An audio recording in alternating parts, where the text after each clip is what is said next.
പാലക്കാട്ടിലെ ഒരു ചെറിയ ഗ്രാമം. എല്ലാ ദിവസവും രാത്രി കൃത്യം 9 മണിക്ക് ഒരു പഴയ വീട്ടിലെ ബാൽക്കണിയിൽ ഒരു മെഴുകുതിരി തെളിയും. മഴയാണെങ്കിലും കാറ്റാണെങ്കിലും ആ വെളിച്ചം ഒരിക്കലും മുടങ്ങാറില്ല. ഗ്രാമത്തിലെ എല്ലാവർക്കും അത് ഒരു അദ്ഭുതമായിരുന്നു. ആ മെഴുകുതിരി തെളിയിക്കുന്നത് മാളവിക എന്ന പെൺകുട്ടിയായിരുന്നു. ആരെയാണ് കാത്തിരിക്കുന്നത് എന്ന് ചോദിച്ചാൽ അവൾ ഒരു പുഞ്ചിരി മാത്രം സമ്മാനിക്കും. 8 വർഷം മുമ്പ് മാളവികയും റെയ്ഹാനും ഒരേ സ്കൂളിലെ അധ്യാപകരായിരുന്നു. റെയ്ഹാൻ മലയാളം പഠിപ്പിക്കും, മാളവിക സംഗീതം. കുട്ടികൾക്ക് ഇരുവരും പ്രിയപ്പെട്ട അധ്യാപകർ. ഒരു ദിവസം സ്കൂളിലെ വൈദ്യുതി പോയി. ഇരുട്ടിൽ പേടിച്ച കുട്ടികളെ ശാന്തരാക്കാൻ മാളവിക ഒരു പാട്ട് പാടി. റെയ്ഹാൻ മെഴുകുതിരി തെളിച്ചു. ആ വെളിച്ചത്തിൽ ആദ്യമായി അവർ പരസ്പരം പ്രണയത്തിലായി. അവരുടെ പ്രണയം വളരെ ലളിതമായിരുന്നു. സ്കൂൾ കഴിഞ്ഞ് ഒരുമിച്ച് വീട്ടിലേക്ക് നടക്കുക, വഴിയരികിലെ ചായക്കടയിൽ ചായ കുടിക്കുക, പുസ്തകങ്ങൾ സമ്മാനിക്കുക, മഴ പെയ്യുമ്പോൾ ഒരേ കുടയുടെ കീഴിൽ നടക്കുക.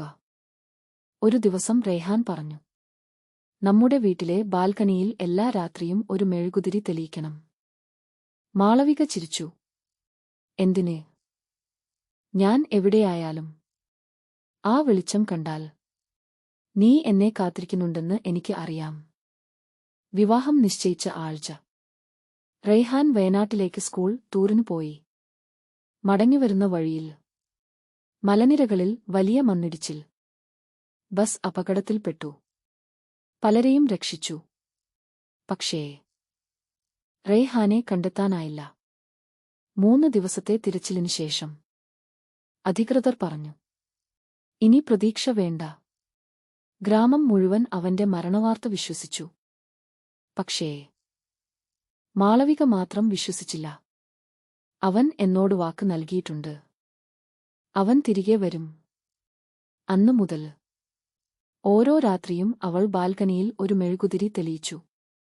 മാസങ്ങൾ, വർഷങ്ങൾ, 1, 2, 5, 8 വർഷം കടന്നു. വീട്ടുകാർ വിവാഹത്തിന് നിർബന്ധിച്ചു. അവൾ ഒരേയൊരു മറുപടി പറഞ്ഞു, എന്റെ ഹൃദയം ഒരാൾക്ക് മാത്രമാണ്. ഒരു മഴയുള്ള രാത്രി കാറ്റ് ശക്തമായി വീശി. മെഴുകുതിരി പലവട്ടം അണയാൻ തുടങ്ങി. അപ്പോഴാണ് വീട്ടുവാതിലിൽ ആരോ മുട്ടിയത്. വാതിൽ തുറന്നപ്പോൾ നീണ്ട താടി. അവൾ ശ്വാസം പോലും എടുക്കാൻ മറന്നു. ആ ശബ്ദം റെയ്ഹാന്റേതായിരുന്നു. അവൻ ജീവനോടെ ഉണ്ടായിരുന്നു. അപകടത്തിനു ശേഷം ഒരു മലവാസി കുടുംബമാണ് അവനെ രക്ഷിച്ചത്. തലയ്ക്ക് ഗുരുതരമായ പരിക്കേറ്റതിനാൽ ഓർമ്മകൾ എല്ലാം നഷ്ടപ്പെട്ടു. വർഷങ്ങളോളം ചികിത്സ. പതിയെ ഓർമ്മകൾ തിരികെ വന്നു. അവസാനം ഓർമ്മയിൽ വന്നത് ഒരു മെഴുകുതിരിയുടെ വെളിച്ചം, ഒരു പാട്ട്, ഒരു പേര്, മാളവിക.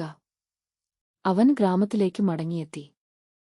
പക്ഷേ ഗ്രാമം മുഴുവൻ മാറിയിരുന്നു. പഴയ വീടുകൾ ഇല്ല, പഴയ ആളുകൾ ഇല്ല. അവളെ കണ്ടെത്താൻ ദിവസങ്ങൾ എടുത്തു. അവസാനം ഒരു വൃദ്ധൻ പറഞ്ഞു, ഓരോ രാത്രിയും മെഴുകുതിരി തെളിയിക്കുന്ന ആ വീടാണോ? അതുതന്നെയാണ്. മാളവിക കരഞ്ഞുകൊണ്ട് അവനെ ചേർത്തു പിടിച്ചു. നീ വന്നല്ലോ? റെയ്ഹാൻ കണ്ണുനിറച്ച് ചോദിച്ചു. എങ്ങനെ ഇത്ര വർഷം എന്നെ കാത്തിരുന്നു? അവൾ ബാൽക്കണിയിലെ മെഴുകുതിരിയിലേക്ക് നോക്കി. കാരണം നീ പറഞ്ഞ വാക്ക് ഞാൻ മറന്നില്ല. അന്ന് രാത്രി 8 വർഷത്തിനു ശേഷം ആദ്യമായി അവർ രണ്ടുപേരും ചേർന്ന് ആ മെഴുകുതിരി തെളിച്ചു. റെയ്ഹാൻ പതുക്കെ പറഞ്ഞു, ഇനി ഇത് എനിക്ക് വഴി കാണിക്കാൻ വേണ്ട. ഇനി ഇത് നമ്മുടെ ജീവിതം പ്രകാശിപ്പിക്കാൻ മതി. 1 മാസം കഴിഞ്ഞ് ഗ്രാമത്തിലെ അതേ പള്ളിയിൽ അവരുടെ വിവാഹം നടന്നു. വിവാഹ സമ്മാനമായി സ്കൂളിലെ കുട്ടികൾ ഒരു മനോഹരമായ വിളക്ക് നൽകി. അതിൽ കൊത്തിവച്ചിരുന്നത്